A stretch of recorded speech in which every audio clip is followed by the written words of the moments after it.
அனைவருக்கும் வணக்கம். ELearn profile context for 6th February. So ரெகுலராக நம்ம கான்டெக்ஸ்ட் அப்டேட் பார்த்துட்டே வரோம். நீங்கள் மார்க்கெட்டை எப்படி மார்க்கெட் ப்ரொஃபைல் சார்ட் மட்டுமே பேஸ் பண்ணி எப்படி நம்ம லெவல்ஸ் மார்க் பண்ணி post market pre market work பண்ணுறது, ட்ரேட் ப்ரிப்பேர் பண்ணுறது அப்படின்றத ரெகுலராக நம்ம அப்டேட் பண்ணிகிட்டே வரோம். And moreover market profile உங்களுக்கு நீங்கள் புதுசு அப்படின்னா நீங்கள் சேனலில் இருக்கக்கூடிய பிளேலிஸ்ட்டில் மார்க்கெட் ப்ரொஃபைலோடைய பேசிக் லெவலான இன்ஃபர்மேஷன்ஸ், அப்புறம் எப்படி கான்டெக்ஸ்ட் பண்ணுறது அப்படின்ற டீட்டெயில்ஸு இருக்குது. அதை நீங்கள் வாட்ச் பண்ணுங்கள். ஸோ இன்னோட கான்டெக்ஸ்ட் போகலாம். இந்த கான்டெக்ஸ்ட் போகிறதுக்கு முன்னாடி நேற்று நம்ம என்ன டிஸ்கஸ் பண்ணோம் அப்படின்றத நம்ம நோட் பண்ணுவோம். நேற்று நம்ம என்ன டிஸ்கஸ் பண்ணோன்றதை ரிமைண்ட் பண்ணி பார்த்துக்கோங்க. ஸோ இந்த ப்ரொஃபைலுக்கு அபோவில் நமக்கு என்ன வேணும்? மார்க்கெட் ஓப்பன் ரிஜெக்ட் ரிவர்சல் கொடுக்குதா இல்லை ஓப்பன் டெஸ்ட் ட்ரைவ் ஆகுதா அப்படின்ற கேள்வி கேட்டோம். ஸோ பேங்க் நிஃப்டியில் என்ன நடந்திருக்குன்றதை நீங்களே செக் பண்ணுங்க. ஆனால் ப்ரொஃபைல் வந்து எங்கே அமைஞ்சுது? இந்த ப்ரொஃபைலுக்கு அபோவில் தான் ப்ரொஃபைல் அமைஞ்சுது. என்ன கொடுக்கல? ஓப்பன் ட்ரைவ் ஸ்லைட்டாக இருந்துச்சு, ஆனால் என்ன பண்ணல? ப்ராப்பராக இல்லை. அதேமாதிரி ஓப்பன் ரிஜெக்ட் ரிவர்சலும் வராமல் இதில். அப்போ பேலன்ஸ்டு ப்ரொஃபைலாக இன்றைக்கி முடிஞ்சிருச்சு. புரியுதுங்களா? அப்போது எப்போ வந்து நம்ம வந்து ட்ரேடிங்கை வந்து ஃபிக்ஸ் பண்ணணும், எப்போ வந்து மார்க்கெட் வந்து சைட்வேஸில் இருக்குது அப்படின்றத நம்ம அந்த மார்க்கெட் ஓப்பனாக ஆல்ரெடி கான்டெக்ஸ்டில் நம்ம ஸ்ட்ராங்காக இருந்து ப்ராப்பராக ப்ராக்டிஸ் பண்ணிட்டோன்னா அந்த மார்க்கெட் பிகின் ஆன டைம்லேயே நம்மளால் என்ன பண்ண முடியும்? மார்க்கெட்டை அண்டர்ஸ்டாண்ட் பண்ண முடியும். சரிங்களா? Next Nifty. இப்போ நிஃப்டியும் நம்ம என்ன எக்ஸ்பெக்ட் பண்ணோம் என்னன்றதை பார்க்கலான்னு பார்த்தோம். பட் மார்க்கெட் வந்து ஓப்பன் ரிஜெக்ட் ரிவர்சல் மாதிரியே வந்தது. அப்புறம் இங்கே ஹையை டெஸ்ட் பண்ண பிறகு திரும்பவும் ட்ரைவ் மாதிரி மாறிட்டு அப்படியே பேலன்ஸ் பண்ணிகிட்டே இருந்தது. ஃபைனலாக மார்க்கெட்டு அப்படியே கீழே வந்ததுல, ப்ரொஃபைல் ஃபுல்லாக பண்ணிட்டு இருந்திருக்கு. ஸோ இது வந்து என்னன்றதை நம்ம இன்றைக்கி டிஸ்கஸ் பண்ணலாம். கிளியருங்களா? ஸோ அப்போது லெவல்ஸ் வந்து நம்ம மார்க்கெட் ப்ரொஃபைலை பேஸ் பண்ணியும் பண்ண முடியும் அப்படின்றது உங்களுக்கு கிளாரிட்டி கிடைக்குது. இது ரொம்ப டீட்டெயில்டாக படிக்கும்போது ரொம்ப இன்ட்ரெஸ்டிங்கான சப்ஜெக்டாக இருக்கும். ஓகே, ட்ரேடிங்கில் ஏதாவது அதான் நம்ம படிக்கக்கூடிய சப்ஜெக்ட் இருக்கானா அது வந்து மார்க்கெட் ப்ரொஃபைல் தான் நான் சொல்வேன். ஸோ ப்ரொஃபைலோட அண்டர்ஸ்டாண்டிங்கே வந்து ரொம்ப இன்ட்ரெஸ்டிங்கான ஒரு சப்ஜெக்ட். மார்க்கெட்டை நமக்கு நல்லாவே சொல்லித்தரோம். ஸோ ஆல்ரெடி நம்ம மந்த்லி வீக்லி ப்ரொஃபைல்லாம் நீங்கள் பார்த்துட்டு தான் இருக்கீங்க, அதனால் எதுவும் நான் சொல்ல இருந்தேன். ஸோ மார்க்கெட்டை பண்ணுங்கள். இந்த எந்த இடத்துல நம்ம டிமாண்டோ அந்த டிமாண்ட் பாயிண்ட் விட்டு என்ன பண்ணிச்சு மார்க்கெட்? இப்போ டிமாண்ட் பாயிண்ட் விட்டு மார்க்கெட்டு மூவ் ஆகிடுச்சு. தெரியுதுங்களா? மூவ் ஆயிருக்கா? ஓகே, அப்போ ரிவர்ஸ் ஆயிருக்கு. அப்போ மார்க்கெட்டு பெரிய கரெக்ஷன்லாம் இப்போதைக்கு போகிறதுக்கு சான்சஸ் கிடையாதுன்றது நமக்கு கிளாரிட்டி கிடைக்கும். ஓகேவா? அதே மாதிரி இந்த டிமாண்ட்லேருந்து மார்க்கெட் திரும்பிடுச்சு அப்படின்றது உங்களுக்கு கிடைக்கும். அப்போது மந்த்லியை பொறுத்த வரைக்கும் டவுன்வர்ட்ஸ் அந்த ப்ரொஃபைல் இப்போ டேர்ன் ஆயிருக்கு. கிளியருங்களா? அப்போ எந்த மந்த்து? இந்த மந்தில் டேர்ன் ஆயிருக்கு, பிப்ரவரியில் டேர்ன் ஆயிருக்கு அப்படின்றது நமக்கு தெரியுது. ஓகே, வீக்லி ப்ரொஃபைலை பொறுத்த வரைக்கும் போன வாரத்தோட ப்ரொஃபைலுக்கு அபோவில் ப்ரொஃபைல் இருக்குது. ஆனால் இந்த ப்ரொஃபைலில் இன்னும் மார்க்கெட் வந்து என்ன பண்ணல, ஓவர் கம் பண்ணலை, ஸ்டில் வந்து ஃபைட்டிங்கில் இருக்குது. அப்போ இந்த ப்ரொஃபைலோட ஸ்டாண்டர்ட் டிவிஷன் லெவல்ஸில் இந்த மார்க்கெட் வந்து மெயின்டைன் ஆகிட்டு இருக்கு. But still we are expecting positive side தான் இருக்கும். ஆனால் ஆக்ஷன் ஸ்ட்ராங்காகவே இல்லைங்க. பாசிட்டிவ் சைடு தான் எல்லாருமே எக்ஸ்பெக்ட் பண்ணிட்டு இருக்கோம். ஆனால் ஆக்ஷன் ஸ்ட்ராங்காக இல்லை. ஆனால் ஸ்லோ அண்ட் ஸ்டடியாக மார்க்கெட் மூவ் ஆகிட்டே இருப்பாங்க. 49,000 அப்படியே போயிட்டே இருக்கு.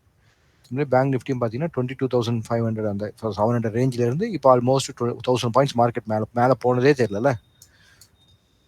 அதுதான் மார்க்கெட் அப்படியே மேலே போகிறதே தெரியாமல் கொண்டு போயிடுவாங்க. அதுதான் ஸ்ட்ராட்டஜிக்கலாக நம்ம அப்ரோச் பண்ணும்போது கேப்சர் பண்ணுறதுக்கான வாய்ப்புகள் நிறைய இருக்குது. அது கரெக்டாக ப்ராக்டிஸ் பண்ணிட்டா பேர் வரும். ஸோ பெல்கோ மெத்தடும் இந்த இடத்துலேருந்து மார்க்கெட்டு ஓப்பன் டிரைவ் நம்ம கொடுக்கணும். ஓப்பன் டிரைவ் இல்லை. ஓகேங்களா? டிரைவ் ஃபோர்ஸ் இல்லை. ஓகே, இப்போ கான்டெக்ஸ்ட் வந்துடலாம். அப்போ கான்டெக்ஸ்ட் பார்க்கும்போது நீங்களே பார்த்தீங்கன்னா உங்களுக்கு புரிய ஆரம்பிச்சிடும். பேங்க் நிஃப்டி அப்போ இந்த லெவலுக்கு மேலே நமக்கு இதுதான் டார்கெட். அப்போ டார்கெட் பாயிண்ட்ல அவங்க என்ன பண்ணுங்க, பேலன்ஸ் பண்ணியிருக்கிறாங்க. அப்போ இங்கேருந்து மார்க்கெட் கீழே வருமா கண்டினியூ ஆகும்னு நீங்கள் கான்டெக்ட்ல பார்க்கணும். சிமிலர்லி நிஃப்டியை பொறுத்த வரைக்கும் என்ன ஆயிடுச்சு, சேம் உங்களுக்கு இந்த லெவல் 23,800 அண்ட் 400 எத்தனை மார்க் பண்ணியிருந்தோம். அந்த லெவலுக்குள்ள மார்க்கெட் டிரைவ் ஆகுதா பாருங்க அப்படின்னா டிரைவ் ஆகவே இல்லை. அதையும் நம்ம கான்டெக்ட் வைஸாக பார்த்துருவோம். ஓகேங்களா? Okay, bank Nifty. அப்போது பேங்க் நிஃப்டியோட இன்னையோட ப்ரொஃபைல் வந்து எப்படி நமக்கு டெவலப் ஆச்சுன்றதை கொஞ்சம் டீட்டெயில்டாகவே பாருங்கள். ஸோ டீட்டெயிலாக பார்க்குறதுக்காக நான் என்ன பண்ணுறேன்னா டிபிஓ சைஸ் வந்து கம்மி பண்ணிக்கிறேன். பேங்க் நிஃப்டினால மினிமம் 3 டிபிஓ நான் செட் பண்ணிக்கிறேன். ஒரு 3 டிபிஓ செட் பண்ணிவிட்டு கொஞ்சம் விசுவலைஸாக பார்க்கலான்னு. அப்போ ஏன்னா ப்ரீவியஸ் வீடியோஸ்லாம் கொஞ்சம் பாருங்கள். ப்ரீவியஸ் வீடியோஸ்லாம் நீங்கள் பார்த்து நல்லாவே புரியும். ஓகே, அப்போது இதுக்கு பிலோவில் இருக்க கான்டெக்ட் தான் ப்ரீவியஸ் வீடியோஸை நீங்கள் பார்த்துட்டு அந்த கான்டெக்ட்டை ஃபாலோ பண்ணிக்கோங்க. இன்னியோட கான்டெக்ட் பிரகாரம் மார்க்கெட் என்ன ரியாக்ட் ஆயிருக்குன்றதை நான் உங்களுக்கு எக்ஸ்பிளைன் பண்ணுறேன். ஸோ நம்மளுடைய நேற்றோட கொஸ்டின்ஸ் நம்ம என்ன ரைஸ் பண்ணி இந்த மார்க்கெட் கிட்ட நம்ம என்ன ரைஸ் பண்ணோம், ஓப்பன் டிரைவ் கொடுக்குமா இல்லை ஓப்பன் ரிஜெக்ட் ரிவர்சல் கொடுக்குமா அப்படின்றத நம்ம எதிர்பார்த்தோம். ஓகேங்களா? ஸோ பேங்க் நிஃப்டி போட்டு ஹை, டேவோட ஹை இல்லை. ஸோ டேவோட ஹையில் மார்க்கெட் என்ன பண்ணியிருக்காங்க, கேப் அப் ஓப்பன். அப்போ கேப் அப் ஓப்பன் ஆன பிறகு என்ன பண்ணுங்க, ஓப்பன் டெஸ்ட் டிரைவ் நடந்திருக்கு. மார்க்கெட் ஏ பீரியடு கீழே வந்து டெஸ்ட் பண்ணிட்டு மேலே போய் இங்கே க்ளோஸ் ஆகிருக்கு. அப்போ என்ன நடந்திருக்கு, நம்ம கேட்ட கேள்விக்கு ஆன்சர் என்ன வந்திருக்கு, ஓப்பன் டெஸ்ட் டிரைவ் மார்க்கெட் கொடுத்துருக்கு. ஆனால் அதுக்கப்புறமா உங்களுக்கு என்ன பண்ணல, ஃபாலோ அப்புக்கு கொடுக்கல. அப்போது அவங்க என்ன பண்ணிருக்காங்க, மார்க்கெட்டை மேலே புஷ் பண்ணி விட்ருக்காங்க தவிர கண்டினியூஸ் பையிங் பண்ண மாட்டாங்க. ஓகேங்களா? ஸோ அதுக்கப்புறம் உங்களுக்கு ஆப்ஷன் வந்து ஃபுல்லி ஓவர்லேப் ப்ரொஃபைல் தான். அவங்க அந்த மார்க்கெட்டோடைய ஓப்பனுக்கு கீழே விடவே இல்லை. அவ்வளோதான். இதுதான் முக்கியமான பாயிண்ட் நம்ம நோட் பண்ணோம். அப்போது தே ஆர் ஸ்டில் ஹோல்டிங். ஓகேங்களா? பேங்க் நிஃப்டியில் நடக்கக்கூடிய அந்த சின்ன சின்ன ரிஃப்ளெக்ஷன்லாம் நிஃப்டியில் செம்மையாக அடிச்சிட்டு இருந்தது. அப்போ வந்து நிஃப்டியில் அதர் கான்ட்ரிபியூஷன்ஸ் ஆர் அவே. ஓகேங்களா?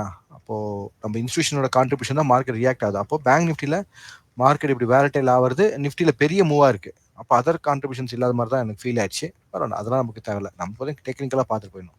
அப்போ இன்றைக்கி என்ன இருக்குது, டெய்ல் வந்திருக்கு, இது வந்திருக்கு. அப்போ ப்ரீவியஸாக இருக்க கான்டெக்ட்லாம் ப்ரீவியஸ் வீடியோஸில் நீங்கள் செக் பண்ணிக்கோங்க. இப்போது இந்த வீடியோவில் நமக்கு என்ன தேவை, இங்கே பையிங் டெய்ல் நமக்கு ஸ்ட்ராங்காக இருக்குது. அப்போது நான் பையிங் டெய்லில் மார்க்கெட்டு பிரேக் பண்ணாத வரைக்கும் டவுன் சைடு இப்போதைக்கு மார்க்கெட் வராது.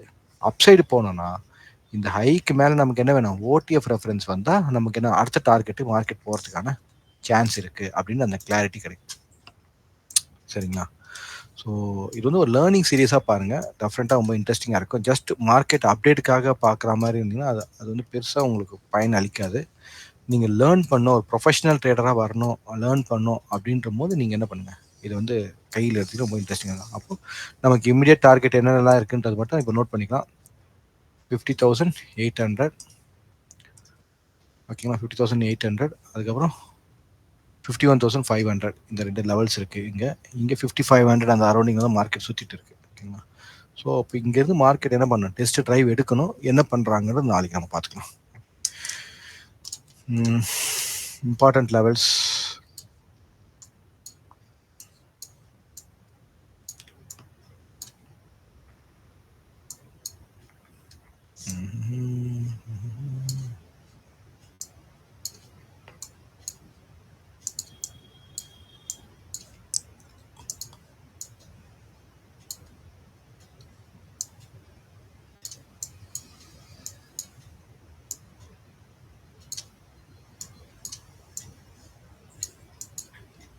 ஓகே, உங்களுக்கு விசிபிளுக்காக அட்ஜஸ்ட் பண்ணியிருக்கேன். டிபியும் கம்மியாக தான் வச்சுருக்கேன். ஓகேங்களா? ஸோ இந்த டேவோடைய பையிங் டெயில் ஸ்டில் ஆக்டிவ். இந்த டேவோடைய நல்லா கவனிங்க, பையிங் டெயில் ஸ்டில் ஆக்டிவ். இந்த டேவோடைய பையிங் டெயில் ஸ்டில் ஆக்டிவ். இங்கே பையிங் டெயில் வந்து மார்க்கெட் எவ்வளோ தூரம் போயிருக்குன்னு பாருங்கள். இங்கே பையிங் டெயில் வந்து மார்க்கெட் எவ்வளோ தூரம் பாருங்கள். இங்கே பையிங் டெயில் எடுத்து மார்க்கெட் எவ்வளோ தூரம் வந்து பாருங்கள். அப்போது ஆப்ஷன் வந்து ஸ்ட்ரென்த்தாக இருக்கா வீக்காக இருக்கா அப்படின்றத நீங்களே புரிஞ்சிக்க முடியும். அப்போ இன்றைக்கி அகெயின் என்ன ரெஃபரன்ஸ், நமக்கு பிபிஓசி ரெஃபரன்ஸ். இங்கே பிபிஓசி ரெஃபரன்ஸ் பார்த்துக்கோங்க. மார்க்கெட் ரிஜெக்ட் ஆனால் எங்கே ஸ்ட்ரைட்டாக வரதுக்கான சான்சஸ் இருக்குன்றது பார்த்துக்கோங்க. மார்க்கெட் அப்சைடு கன்ஃபார்ம் ஆனால் என்ன ஆகுன்றது பார்த்துக்கோங்க. ஸோ இது வந்து கொஞ்சம் ஸ்ட்ராட்டஜிக்கல் அப்ரோச்சாக ட்ரேட் பண்ணக்கூடிய மாதிரி தான் மார்க்கெட் இருக்குது. இன்ட்ராடேல ரொம்ப ஸ்ட்ரிக்ட் ஸ்டாப் லாஸில் மட்டும் தான் நம்மளால் ட்ரேட் பண்ண முடியும் அப்படின்றது கிளாரிட்டி கிடைக்குது. ஓகேங்களா?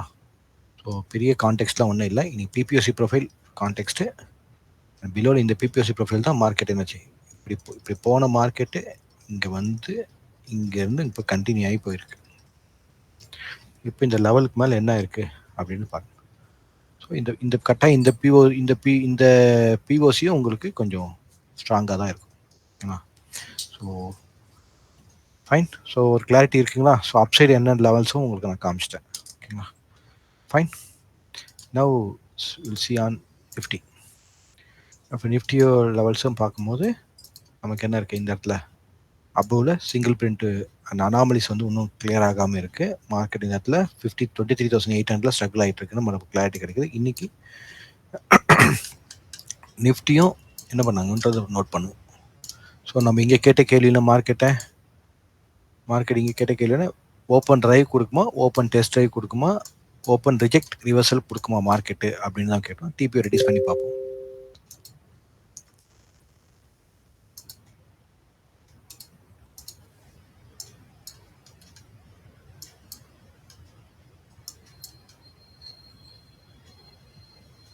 ஓகே, ஸோ இன்னையோட ஹைக்கு மேலே மார்க்கெட் ஓப்பன் ஆச்சு.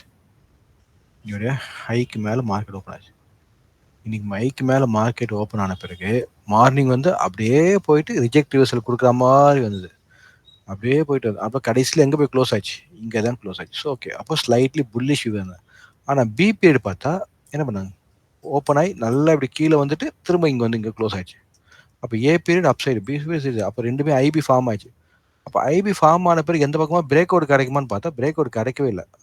இ வந்தது உள்ளே போயிடுச்சு, அவ்வளோதான், அப்படியே இருந்தது. ஃபைனலாக இந்த எல் அண்ட் எம் பீரியடு என்ன பண்ணியிருக்காங்க? வெளியில் வந்திருக்கிறாங்கன்னு போது அது ஒரு கொஸ்டினபிளாக இருக்குது. யூஸ்வலாக வந்து ஃபைனல் டைமில் வெளியே வரக்கூடாது. அது வந்து லேட் ஸ்பைக் தான் நம்ம சொல்லுவோம். அப்போ இந்த பீரியடில் இங்கே நடந்த இந்த மூவ் வந்து ஒரு லேட் ஸ்பைக், சின்ன ஒரு சிங்கிள் பிரிண்ட் தெரியும். அது வந்து ஒரு லேட் ஸ்பைக்காக தான் நமக்கு வந்து தெரியும். ரொம்ப டிபி ரெடியூஸ் பண்ணி பார்க்கும்போது தெரியும். ஓகேங்களா? அண்ட் அகெயின் இந்த இடத்துல இருக்கக்கூடிய இந்த ஸ்மால் பேலன்ஸை தான் இன்னும் ஸ்டாப் பண்ணுங்க. ஓகேங்களா? அப்போது they are trying observation of selling. மார்க்கெட்டில் இங்கே செல் பண்ண இவங்க என்ன பண்ணுறாங்க? பை பண்ணி அப்சர்வ் பண்ணுறாங்க. ஓகேங்களா? பண்ண முடியல, ஒரு லெவலுக்கு மேலே பண்ண முடியல, லோ எடுத்து புல் பேக் லோ எடுத்திருக்காங்க. இப்போ இந்த புல் பேக் லோவா இல்லை மார்க்கெட் கீழே போதா அப்படின்னு நாளைக்கு தெரியும். இது புல் பேக் லோவா கன்வெர்ட் ஆயிடுச்சுன்னா டெஃபினட்டாக என்ன பண்ண, உங்களுக்கு இதுக்கு மேலே மார்க்கெட் கிளியர் பண்ணணும். நோட் பண்ணிக்கோங்க. ஓகேங்களா? அப்போ நாளைக்கு நமக்கு முக்கியமான இன்னுடைய கேள்விக்கு பதில் ஒரு மாதிரி இருந்துச்சுல்ல, அதே மாதிரி நாளையோட கேள்விக்கு பதில்னா இப்போ இந்த ஹையை வந்து பிரேக் பண்ண முடியல. ஏ பீரியட் போக முடியல, பி பீரியட் போக முடியல, சி பீரியட் போக முடியல, ஜே பீரியட் போக முடியல. இல்லை, கண்டினியூஸாக இந்த ஹையை வந்து மார்க்கெட் என்ன பண்ண முடியல? பிரேக் பண்ண முடியல. மார்க்கெட் முடியும் போது லோ வந்திருக்காங்க. லோ வந்தவங்க இந்த லெவல்ல இருந்து இதை புல் பேக் லோவா எடுத்துட்டு இந்த ஹையை கட் பண்ணிட்டு கொண்டு போவாங்களா, இல்ல அப்படி போய் இது பிபிஓசி ப்ரொஃபைல் ஆயிடுச்சுல, டெஸ்ட் பண்ணிட்டு கீழுக்கு வந்துருவாங்களா அப்படின்ற அந்த கேள்வியை பதில நாளைக்கு பாருங்க. புரிஞ்சிச்சிங்களா? ஸோ இதுதான் இன்னைக்கு கான்டெக்ட் ஒரு முக்கியமான பாயிண்டாக நம்ம பார்த்துக்கணும். ஸோ மற்றபடி ஒன்றும் பெருசாக ஒன்றும் நோட் பண்ணுற மாதிரி இல்லை. ஆல்ரெடி ப்ரீவியஸ் வீடியோஸ் பார்த்துக்கோங்க. ப்ரீவியஸ் வீடியோஸில் நம்ம டீட்டெயிலாகவே டிஸ்கஸ் பண்ணியிருப்போம். இன்னையோட நோட்ஸ் மட்டும் பார்த்துக்கோங்க. ஓகேங்களா? ஸோ அபோவ் லெவலில் மார்க்கெட் எங்கே நம்ம சொன்ன மாதிரி 24,000 வரைக்குமே உங்களுக்கு அடில்ஸ் இருக்கும். மார்க்கெட் ஸ்லோவாக தான் போக முடியும். இல்லை நல்ல ஸ்ட்ராங்கான ஒரு டிரைவ் இருக்கணும். அதுதான் ஓப்பன் டிரைவ் இருக்கா, ஒரு ஓப்பன் டெஸ்ட் டிரைவ் இருக்கான்னு பாருங்கள். ஸ்ட்ராங்கான டிரைவ் இருந்தால் இந்த அடில் உடையும். 24,000 அது வரைக்கும் மார்க்கெட் வந்து இப்படி தான் இருக்கும்.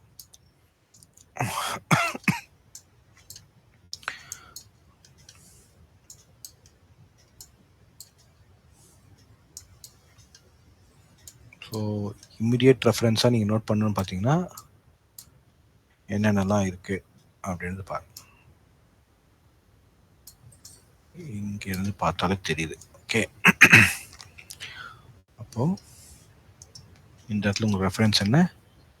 இந்த பர்டிகுலர் பாயிண்ட் வந்து நமக்கு இங்கேருந்து இங்கே வந்தது ஒரு புல் பேக்காக கன்சிடர் ஆகி இந்த ஹையை நாளைக்கு கட் பண்ணுமா, முக்கியமான பாயிண்ட். இல்லை இங்கேருந்து இப்படி வந்தது இந்த இடத்த பிபிஓசியை டெஸ்ட் எடுத்துட்டு மார்க்கெட் இங்கே பிலோவில் வருமா அப்படின்றது பார்த்துக்கோ. இதுதான் நாளைக்கு முக்கியமாக நம்ம நோட் பண்ண வேண்டிய பாயிண்ட். ஆக்ஷன் ப்ராசஸ் பிரகாரம் நீங்கள் ஃபாலோ பண்ணணும். ஓகேங்களா? ஃபைன். இப்போ இந்த இடத்துல இருக்கக்கூடிய இந்த சின்ன அனாமலி ஒன்றும் பெண்டிங் இருக்குது. டவுன் வரதா தான் ஃபஸ்ட் அடிலாக இருக்கும். அப்போ ஓவர் லோ இந்த ப்ரொஃபைல் வந்து பேலன்ஸ்டு ப்ரொஃபைல் தான் ஆல்மோஸ்ட். அப்போ இந்த பேலன்ஸும் உங்களுக்கு ஒரு ஸ்டாப்பாக இருக்கும். ஓகே, அகைன் இந்த இடத்துல என்ன இருக்குது? ஒரு பிபிஓசி ப்ரொஃபைல் இருக்குது, பிபிஓசி ப்ரொஃபைல் இருக்குது, மேல் ப்ரொஃபைல் இருக்குது. ஸோ என்ன பண்ணுவாங்கன்றது கொஞ்சம் யோசிச்சு தான் நாளைக்கு பார்க்கணும். ஏன்னா நாளைக்கு எக்ஸ்பைரி டே. ஓகேங்களா? ஸோ கேர்ஃபுல்லாக ஹெட்ஜிங்கோட போங்க. Expiry day. பட் மார்க்கெட் வந்து கிளாரிட்டி இல்லை. ஏன்னா இந்த மாதிரி இந்த இடத்துல போயிட்டு ஏன்னா இங்கே வந்துட்டு இங்கே டெஸ்ட் எடுத்துருக்கு, இங்கே ரிவர்ஸ் வந்துட்டு இதுக்கப்புறம் போன மார்க்கெட்டு இந்த இடத்துல இந்த அளவுக்கு வந்து பேலன்ஸ் பண்ணுறதுக்கான அவசியமே இல்லை.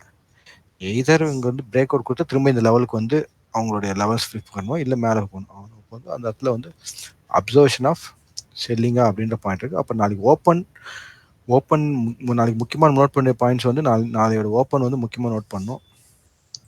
அப்புறம் அந்த A period and B period option முக்கியமாக நோட் பண்ணுங்க.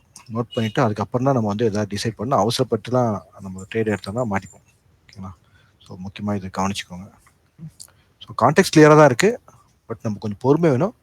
கொஞ்சம் ஸ்ட்ராட்டஜிக்கல் அப்ரோச்சாக இருந்தீங்கன்னா டெஃபினட்டாக ஹோல்ட் பண்ண முடியும். அப்படி இல்லைன்னா கொஞ்சம் கஷ்டம்தான்.